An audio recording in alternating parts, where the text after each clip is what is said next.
hands up anyone who's seen that video before that Philip just played. Yeah, it's quite powerful, isn't it? I've seen that a number of times, and yet still and challenged by those words. Before we get into it, I want to say a few things.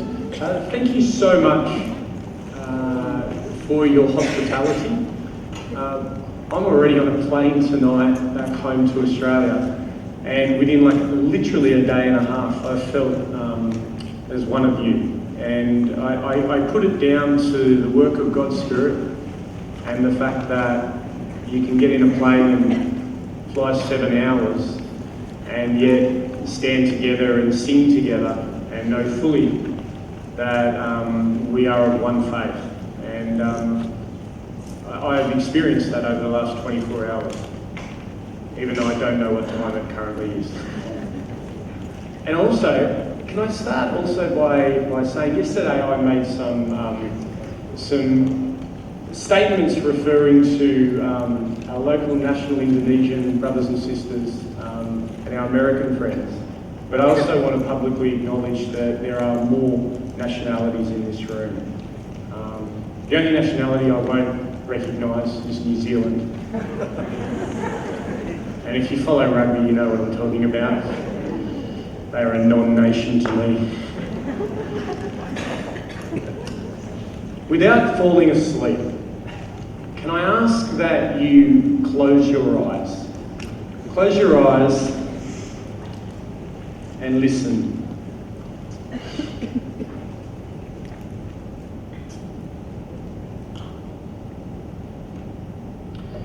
This is a quote from a gentleman called Brian Walsh. You may have read some of his work. And he's talking about the world in which your students live in.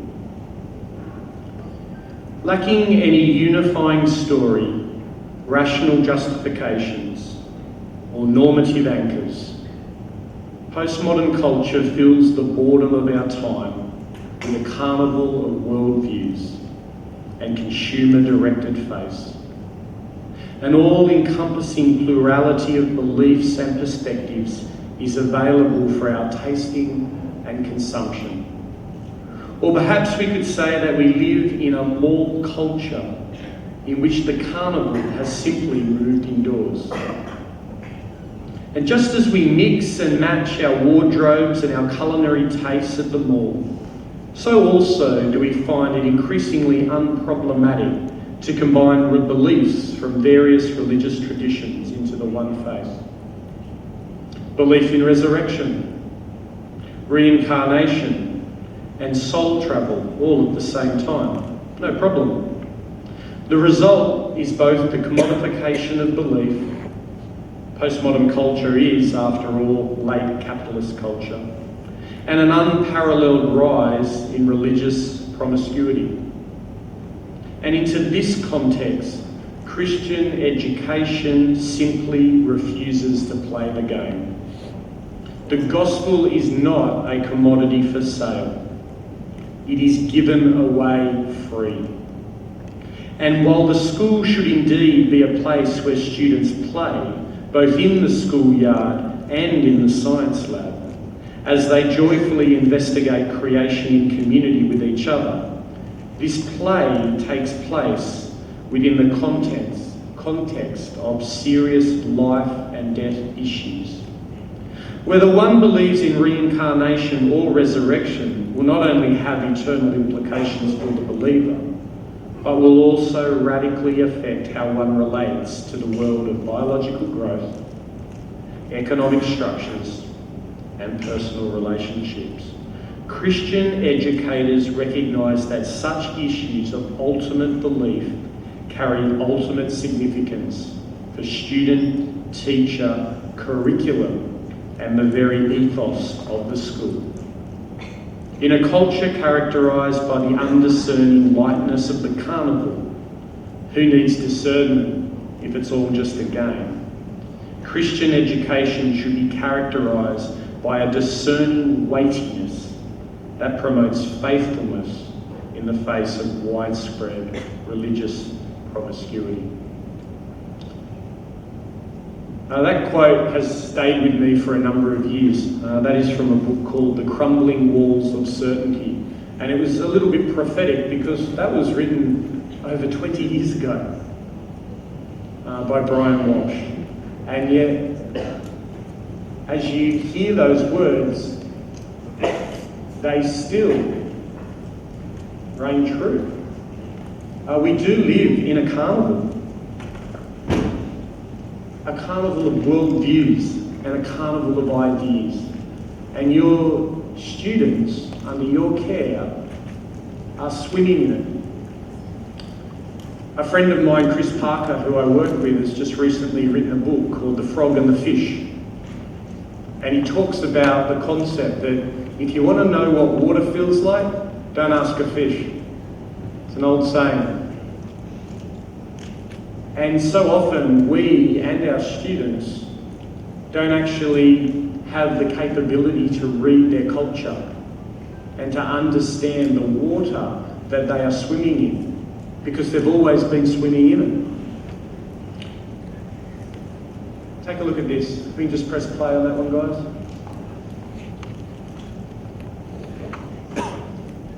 What if you discovered that your students were struggling to read? Not letters or numbers, words or formulas, but reading the patterns of this world, the stories of our times. Young people are bombarded with seductive stories. Some whispered, some shouted. The Word of God tells a story of purpose and meaning and hope in Jesus. But the world tells another story entirely. And our students are struggling to read the difference.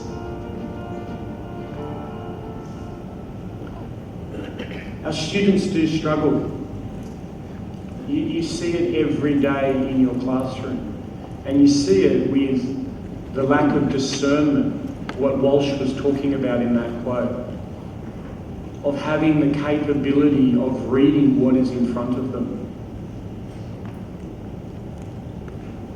And so the question remains, can one authentically bring a biblical perspective to the IB or the Cambridge program? As I've been speaking with people over the last day or so, I continue to learn about the programs that you guys are teaching. And it's hard. It's difficult when an organisation has control of their programs and they're asking you to jump through their hoops.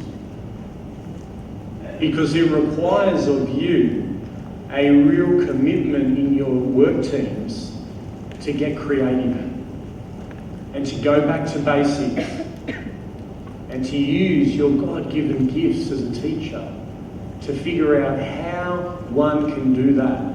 So your response to that very question may be at the moment, well, no, good on you, Skip. You had a crack, but this ain't doable. You might be, yes, we can do this, or you might be sitting on the fence at the moment, wondering, pondering, needing more help. Can this actually be done? Can I suggest that yes, it can be done? Because what we can do as a team is we can faithfully attempt to engage with this program and with the Cambridge program through the lens of the biblical narrative. Because if the biblical narrative is true, it's true with a capital T, not a little t, not a it's true for you but it's not for me kind of T, truth that our world deals in. But if the biblical narrative that we looked at yesterday is true with a capital T, then this can actually be done. And it can be done well. But it won't happen overnight. There is a resource. This resource is not by any means, let me publicly state, a silver bullet. This is not going to solve all of your Christian education problems overnight. It is not a one-stop shop to Christian education brilliance. But it is a helpful start. Many of you would have gained access to this resource. It comes out of 40 years of thinking. Over in Australia, we were struggling. We'd had people like your Brian Walshes of the world talking with us. We had people like Richard Edlin, who you guys had last year. I had breakfast with Richard just the other day and he said to say hello. We have people like Dr. Ken Dickens, Dr. Jeff Beach, all these people who've been talking into Christian education for many, many years.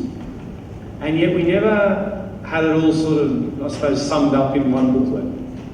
And that's what Transformation by Design is. It's an attempt for Christian Education National to take 40 years of thinking and take it out of academia and try and make it practical for teachers. But it doesn't stand alone. It doesn't just sit there and solve the problem. So we are briefly going to fly through some of the main parts of this book today. And I'm conscious that we are tired, and I'm conscious that this will need to be some hard work here. But this is just the start of the conversation. This is not the main game, because that will happen in your planning groups during a normal term. Transformation by design. Curriculum. When you see these definitions of curriculum come up on the screen, which is the one that you resonate with first? Have a read.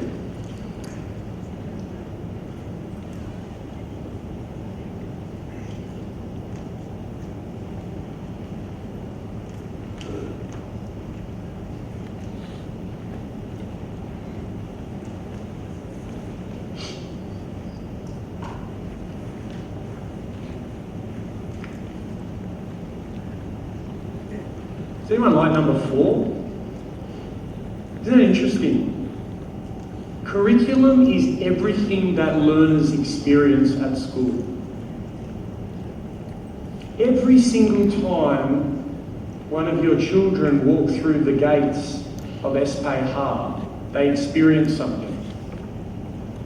They experience something in the way that you greet them. They experience something in the way that your classroom is disciplined. They experience something when you don't say stuff. That's the hard one. Curriculum is a dynamic, ever-changing series of planned learning experiences. And one of the things that I'd like to encourage us in to consider is that the planning must be intentional. When we spoke yesterday about graduate attributes of those things that we dream and hope for and pray for our students as they walk out of SPH, they don't just happen. The expectation must be that we are actually intentionally spending that time together to plan those experiences. So the experience of 4 is evident throughout everything that we do. Because let's be honest, look at 1 and 2. Subject matter, organised set of documents. Let's be honest, that's where most of our world would probably play, in 1 and 2. Just get the curriculum, teach that bad boy, and away we go. You have such a grander job before you here at SPH. You get to play at number 4 and number 3. This is a secular quote coming out of some research that built the Australian curriculum.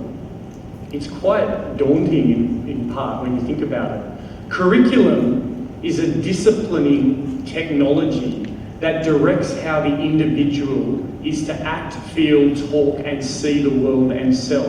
As such, curriculum is a form of social regulation. That was one of the research points behind the Australian curriculum. And within the IB and Cambridge, I can presume that there is a level of direction that they are trying to drive. The IB guys are straight up and open humanists, as we spoke and referenced yesterday. Curriculum is a form of social regulation. So what is your curriculum saying to your kids? Everyone gets a little bit nervous when we start using words like social regulation, because the first thing that is thrown at the Christian school is you are indoctrinating children. Yes, you are. Don't apologise for it. You are indoctrinating children in the risen Lord Jesus and the biblical narrative. Because don't think for a moment that the school down the road that isn't SPH is not doing exactly the same thing. They just don't tag it. So our Christian curriculum, if we are to sit and plan a Christian curriculum together, we are intentionally going to design it. It is going to be deliberate. It is going to be unapologetic that it finds its basis and roots in the gospel of Jesus. There's no apology there. I love it when my principal that I worked with, Mr. Bill Rooson, who has been very, very good to me over many years, and parents come in at Covenant Christian School and they do their parent tour. I assume you guys have something of the same, where a parent will come in and have a look and check you guys out before they sign their kids up. And often, as they're having a cup of coffee or tea and a biscuit at the end, a parent will always put their hand up and say, "You guys are like really Christian, right?" And Mr. Rusin is always very clear. He says, "Yes, we are. And we do not apologise for it." And if you are not happy with that, then we encourage you to not join us. Now, that's a hard call, isn't it? If numbers are dropping and things are low, that you're actually literally giving up a student's tuition fee. But we are unapologetic, and so should SPH be. So we are deliberate in proclaiming the faith, and we are discerning. As I said yesterday, the student that walks out of SPH is most likely going to be the ones running Jakarta in 10 to 15 years. If they haven't nicked off and live in England or something like that, right? I hope they don't. I hope they come back. And as a result, the planning that we do in our curriculum must breed discernment. Our kids should be the most discerning in the midst of this country, where they can read the culture, where they understand, where they look at an advertisement and they can picture the worldview that is underpinning it like that. Do your classrooms provide opportunity to do that? And by the way, we're not asking all of these rhetorical questions. I am asking them to myself as well. Because I'm sitting there constantly thinking of my own classroom. And whilst I'm not in the classroom at the moment, I will be again. And I wonder, do I provide those opportunities? So the main goal of Transformation by Design as a curriculum planning framework is to intentionally plan and design our curriculum for student transformation. That is what we are on about. And you could argue that the secular IB is also on about the same thing. It's just coming from a completely different basis point, isn't it? And that's the challenge that you have as you go and plan your curriculum. It's kind of like, I'd like you to think of this document as kind of like a house that is being built. and you've put the structures up. You've done the wooden beams, as you can see from that photo. But this is not infilled. The fun bit, the pedagogy and all of that, that comes later. This comes before you even start thinking about delivery. This is for, and this is that bit that I really would love to encourage you to rest in and take home. This is not for the student. This book is for you. Okay? This does not find its way into the hands of a student, ever. This book is all for you as a teacher to plan your structure. And it's a really important point, because I've seen people attempt to do it by bringing the students into it, and it doesn't work. It actually falls flat on its face. This is for you. And this is the structure of the TBD process. As I mentioned earlier, we are not doing the full workshop here today. Normally we would sit in a room together for 6 hours and we'd nut this thing through really detailed. I'm giving you a bit of an overview of what it looks like. So the first thing that TBD does, and you should have actually in your packs, I'm not sure if you brought them again today, but I've given you a couple of handouts.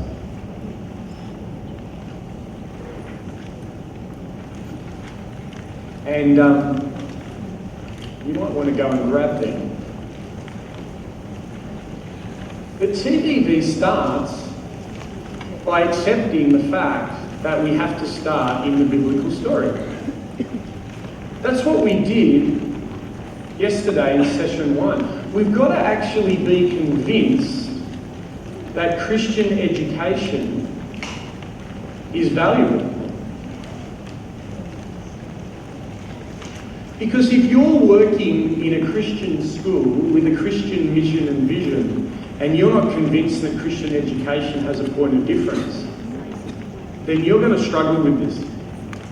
Because you will not, if you're not convinced personally that there is value in Christian education, then I'd encourage you to really think about where your future lay. And I don't say that lightly to you. I say that because this requires deep thought, prayer, and commitment. And so, session 1 yesterday was just all about convincing ourselves that there is a task and there is a purpose to Christian education.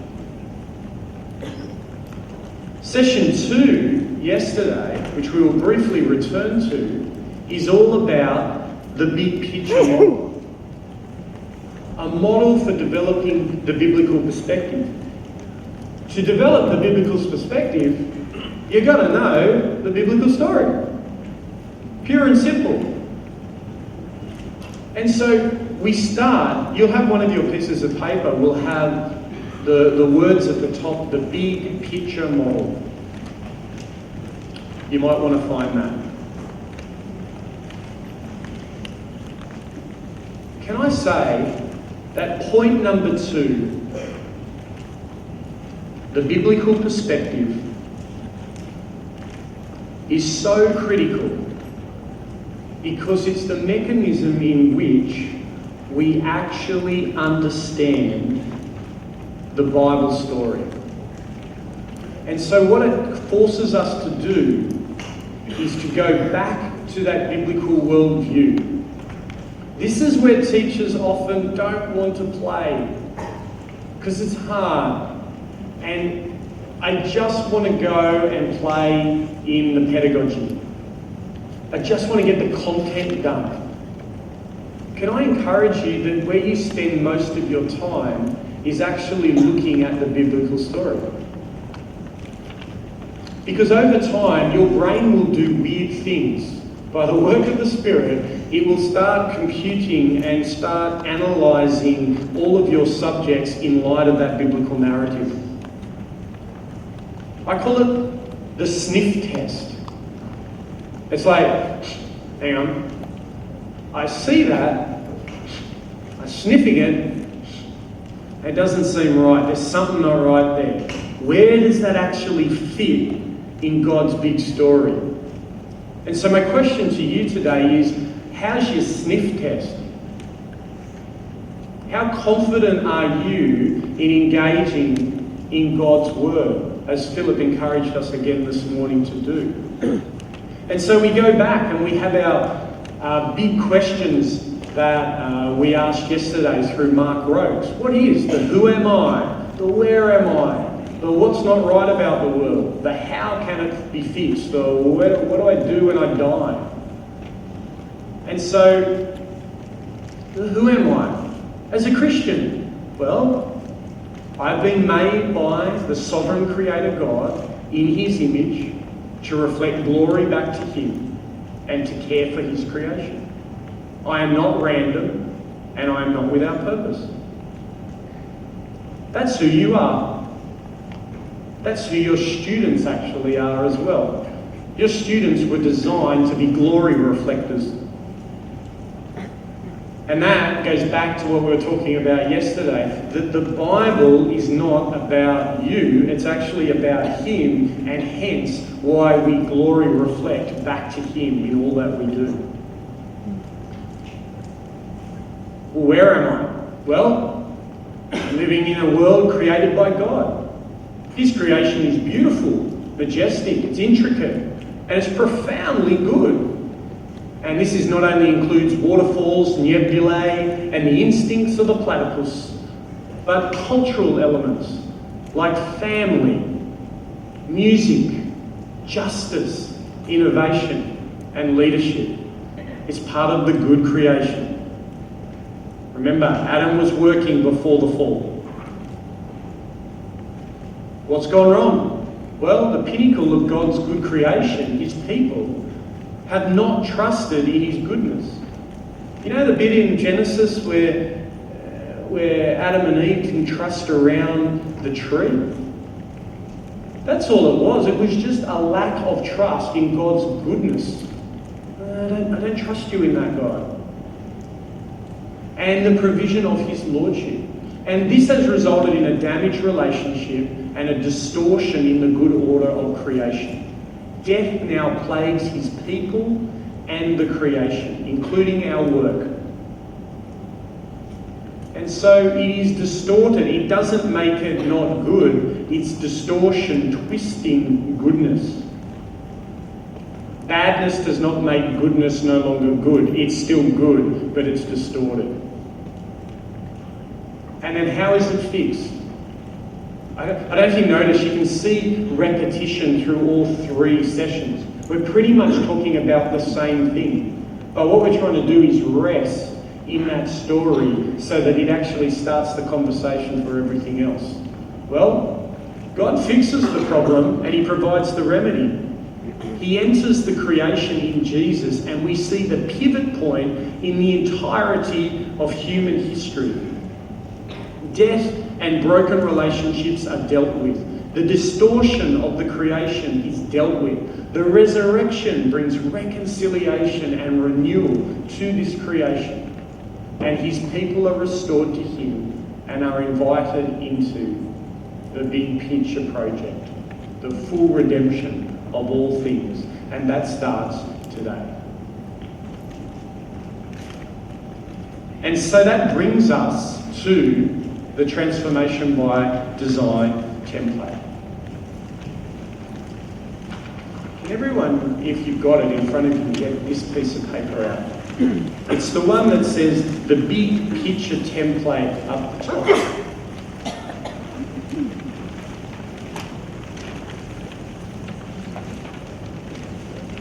Now this is a moving document because this document was developed for the Australian curriculum context.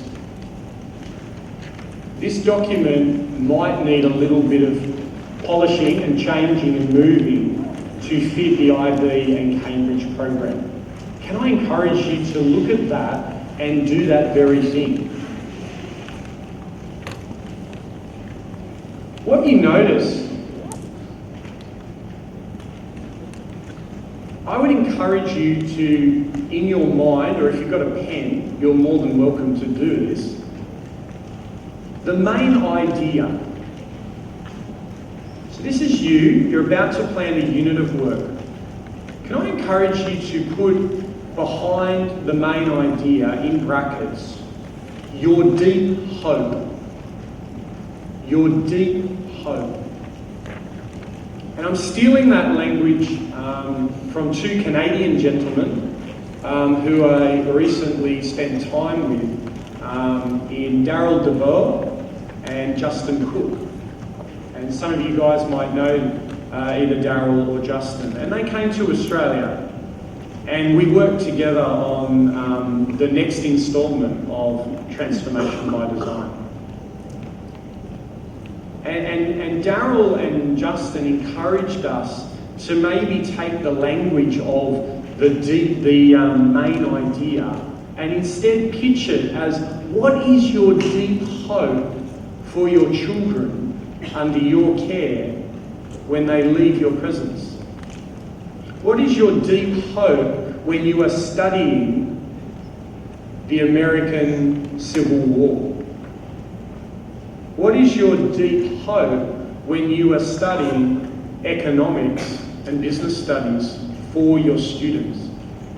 And I think it's better language than the main idea, because it's personal. And then you have a look at number 2, the biblical perspective. Articulate the connections between the Bible story and this unit of work that you are choosing. You can't do that well unless you know the story of Scripture. I have worked with teachers for a number of years on this part, and this is what usually happens. Oh, biblical perspective. Whew, that looks tough. Threads. That looks fun. Yep, let's play in threads. And they go straight to threads. And threads we'll talk about a little bit later, but it's how you respond. It's the how. You remember that diagram from yesterday? The what, the when, and the how? The threads go to the how. And our gut reaction as fallen humans is we want to go to the how because we've been swimming in the culture that says it's all about me. Can I encourage you when you're talking in your teams around this in the coming months or years, that you do not forget or skim over number 2. Number 2 is where we need to spend most of our time at the starting point when you're planning. To know the story, to know the connection between your unit of work and God's Bible story. You'll also see on that page, smack bang in the middle, enduring understandings and essential questions. What is your deep hope for your children as they walk out of this place to enduringly understand about that particular topic area? What is it that, I don't know, maybe they're in their first job interview 5 years after they took a class with you, and something is still resting and resonating in their mind all those years later, an enduring understanding. When someone offers them a job that does not line up with God's purposes, the money's dangling in front of them, the pressure for mum and dad to get their first job is sitting there. And yet, the organisation is not legit. It's dodgy, as they say in Australia. And as a young person, they've got an opportunity to get a quick buck and their first job, keep everyone happy. And yet somewhere back in year 9, you instilled in them an enduring understanding about being people of God. of having integrity, of not taking jobs that put people down. Now, I'm speaking big picture here, but hopefully you're getting the point of what an enduring understanding is. Something that never disappears out of the thinking. And it takes time. And then the other one that is at the heart of this is your essential questions. You know what I love about the IB, and I'm not as familiar with the Cambridge, but I presume it goes down that line, is the IB is set up to make your students ask questions. Am I right? They want them to be discoverers. They're encouraging them to research and to ask questions. And that is exactly what we want to do through this framework diagram and resource. We want to be actually asking essential questions, questions that get to the heart of the matter. Does someone walk out of your classroom with an enduring understanding of how it fits in God's big story? Does someone walk out of your classroom with an essential question? One that goes back again to God's big picture, because it's all about Him. Now, you can see around all of that, there's things like prescribed curriculum, knowledge, skills. That's just, by the way, it's got to be in there. And that's, if you're ever like struggling and you want to make yourself feel good, you could fill in the knowledge and the skills in the prescribed curriculum or cut and paste, and it looks like you've actually done something. But the heart of this is you spending time working out your deep hope for that unit of work and being intentional in your planning, and also looking at the biblical perspectives and how they relate to your understandings and your questions. And so this is what we need to do. We need to then go, well, that's all very good and well, Dave. Really appreciate that. But I teach science. You know? I teach maths. Poor old maths. Who are the maths teachers? Put your hands up. Yeah. Oh, look at them. Maybe. Maths gets a rough deal when it comes to Christian perspectives. Everyone say it's not doable. It's not possible. A close friend of mine back in Australia called Peter Muddle, he is a maths teacher who does not agree with that conclusion. To the point that the National Institute even offers a standalone subject at a postgraduate level in how to teach maths from a biblical perspective. It can be done. It can be done. But we need a set of tools, and the workshops go into using some of these tools to actually get you thinking about your specific topic area. So for me, I'm constantly thinking about how does the business world relate to the biblical perspective? And start thinking in your mind relating to your focus area. How does the world of English relate to the biblical perspective?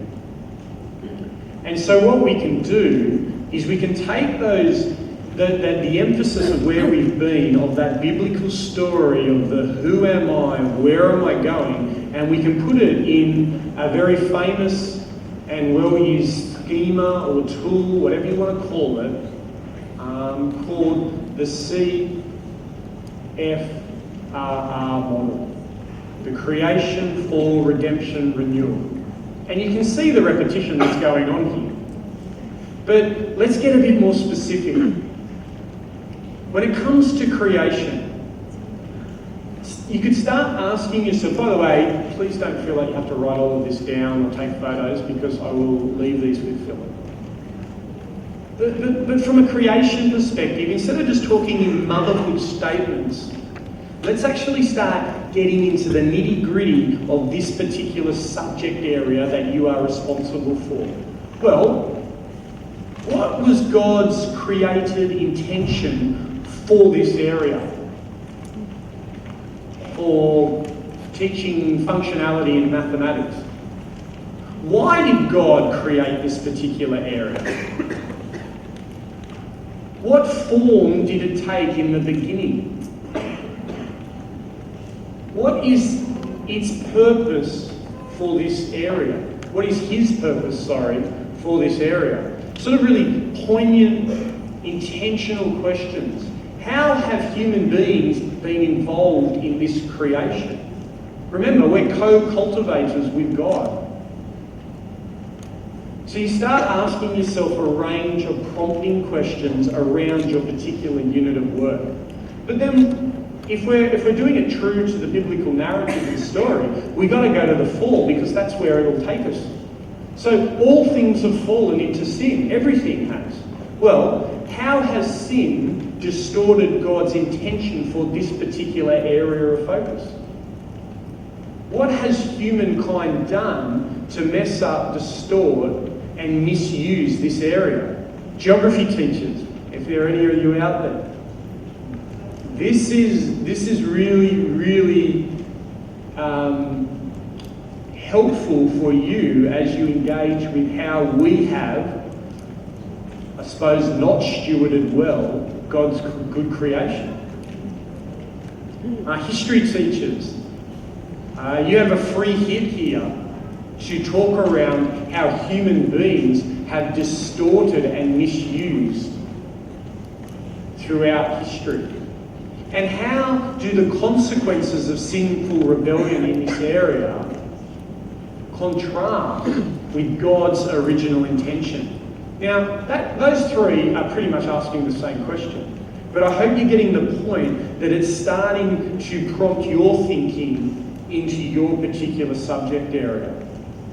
But then, we know that Christ has come back to redeem all things. We celebrate that. Well, what did the cross achieve in confronting brokenness for this area? How has Christ redeemed this area? How has the cross brought new life to our understanding of this part of God's creation? Same thing, pretty much the same questions, but prompting that thought process. And then finally, renewal. Well, we are actually called as human beings to partner with him in this renewal.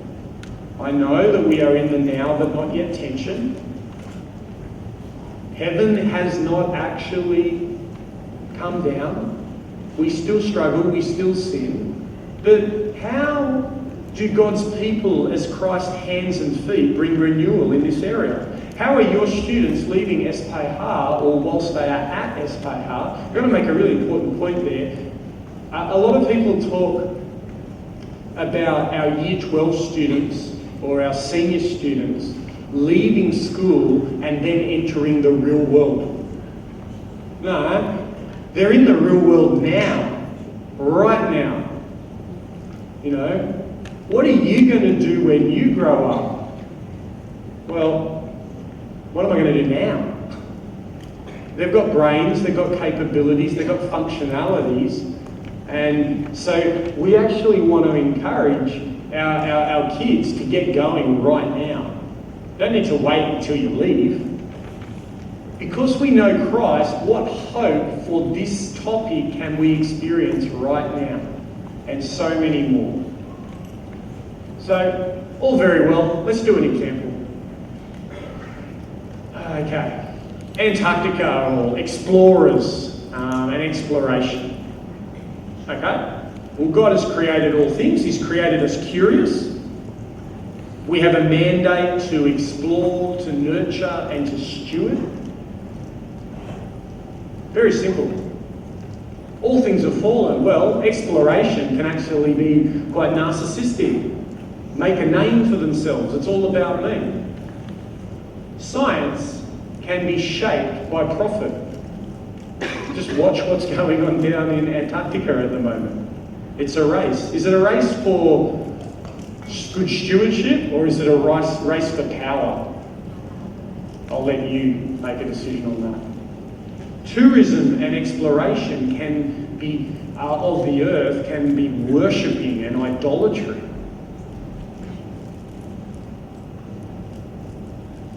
Oh, hang on. Sorry. Ah. Well, there you go. Sorry about that. I didn't actually get my my redemption and my renewal. But in that instance, what would be going on there is that the thinking through a biblical perspective would say, no, exploration is a good thing. Exploration is something that we should celebrate.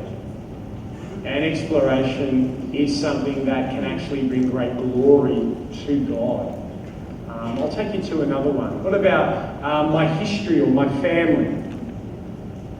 He's created people for relationship. He is our Father, and family is the basic building block of the relational creation. God loves family, and we all have a family. And families make up communities. Communities are good.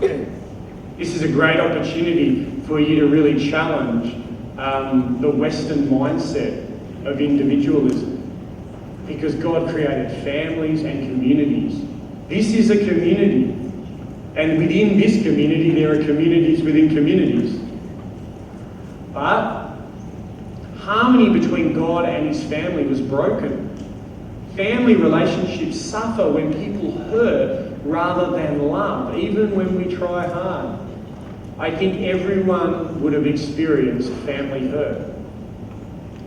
And we forget the community that is family, and we easily become selfish. I think it's done it again. Oh, I'm so sorry. You can go back. Go back.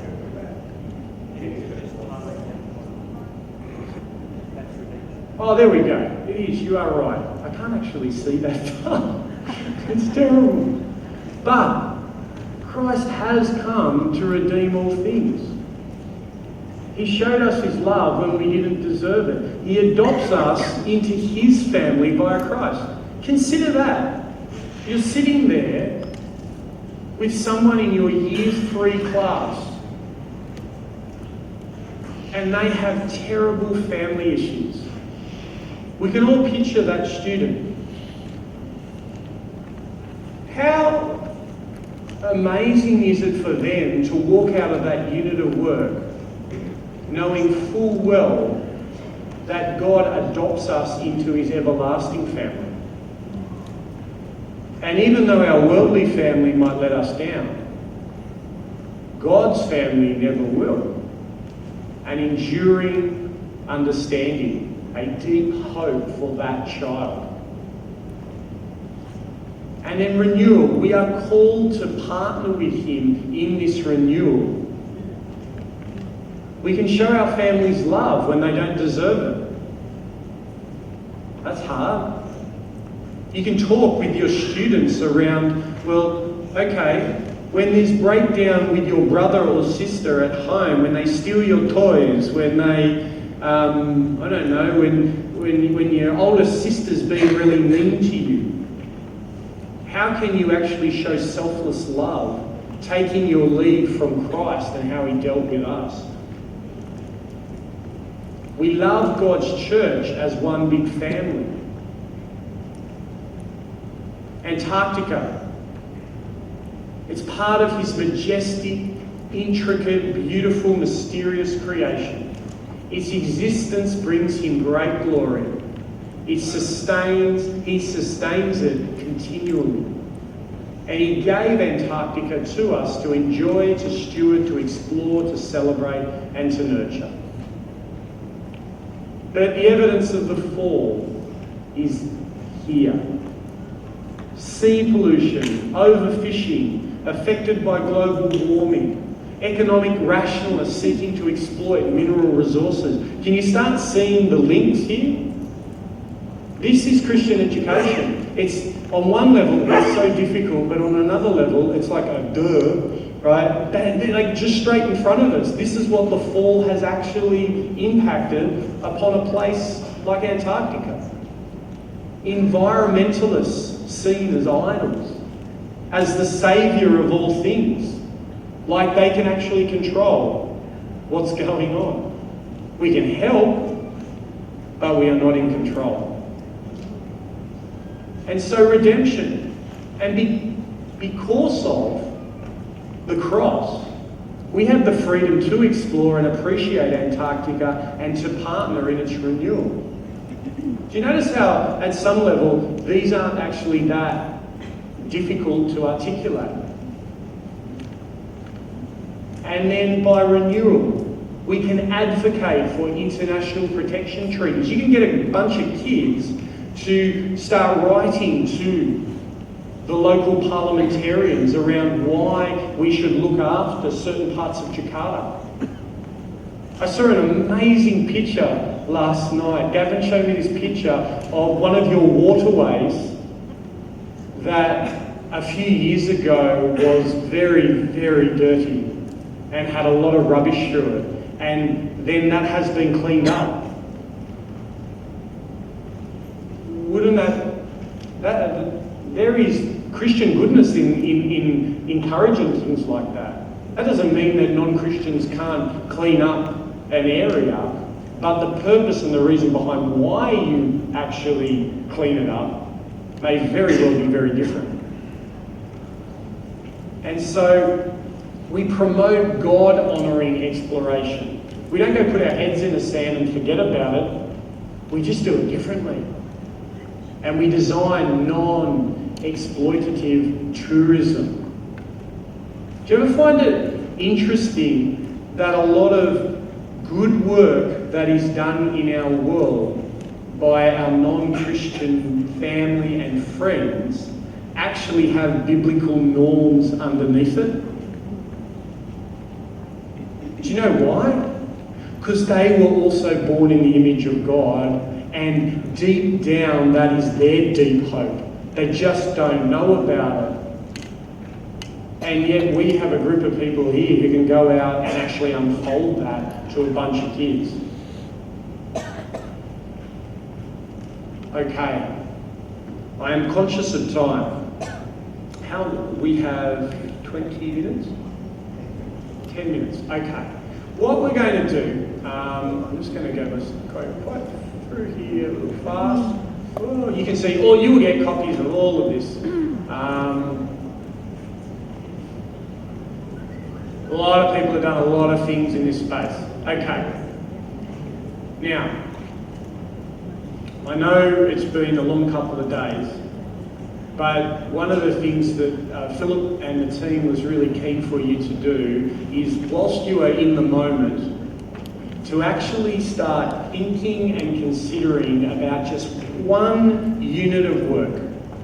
Just one unit of work that you will be responsible for over the coming period of time. And have a go at whether you can put it into the creation for redemption renewal model. It's not easy. You might want to work with someone who you are teaching the same area. But take 10, 15 minutes now just to contemplate that particular unit of work. Over to you.